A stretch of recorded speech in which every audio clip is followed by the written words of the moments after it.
अस्सलाम वालेकुम अदा गुलाब खाने। वालेकुम अस्सलाम खुदन खाने। गुलाब भला वे जेका पीड़ी लगी आ जो इन गड़ा के कायूं तो वनी मां त चवाए तो जेकॾहिं इन गड़ा के तो खपाइणो हुई तो समन सरकार जे मेले ते कल्टी करी सा। मेले में सही गड़न जो वडो अघु हो। अरे जे कदे वाकई एडो अघु हुयो त पो तोखे कहीं न वरतो छा पुराना डांद।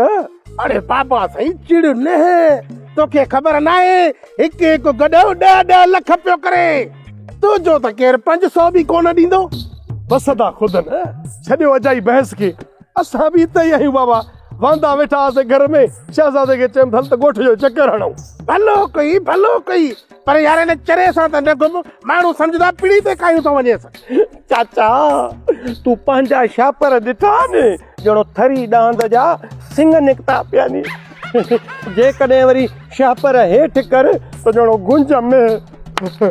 अरे छोरा वॾनि सां चर्चा न आहिनि कबा। Oh my lovely brother A वॾो जो बकर वांगुरु गाह पियो खाए पो। अरे गाह मां छो खाईंदुसि मां को बकर आहियां ॻाल्हाए कीअं था। अरे जे कॾहिं तू बकर नहीं त पो ॿियो छाई NLC ट्रेलर जा टायर। अरे हाणे घणी थी बस कर चर्चा ही पुट्रा। अरे नंढे वॾे जी ख़बर ई कान थी पवई। न रोकेस गुलाब न रोकेस तो वारे भाजे न बूथ का तो स्कूल जो घंट भलो आ टन टन। बाकी तो वारे शापरन मां खट जी वाण भली चांदी। अरे मुड़ो बई कोन था खुदा के मञो हिक बे सां बाबा चर्चा न कयो। हाणे चाही असां सां चर्चा कंदो वागण मो। अंकल ये शापर तई या 1.25 किलो साग रखियो तई हिन मुंह ते यो मुंह खणी पियो घुमे तो ने बागा। तू पांजो मुंह ॾिस जण सावक में सैंडल पियो आ। अदा खुद न ही ॾिस मुंहिंजे ॿाहुनि खे ॾिस बस कयो माठ कयो। अरे छोरा चुप। गुलाब छॾे हथ हिक ॿिए जो पाणी मां पियो।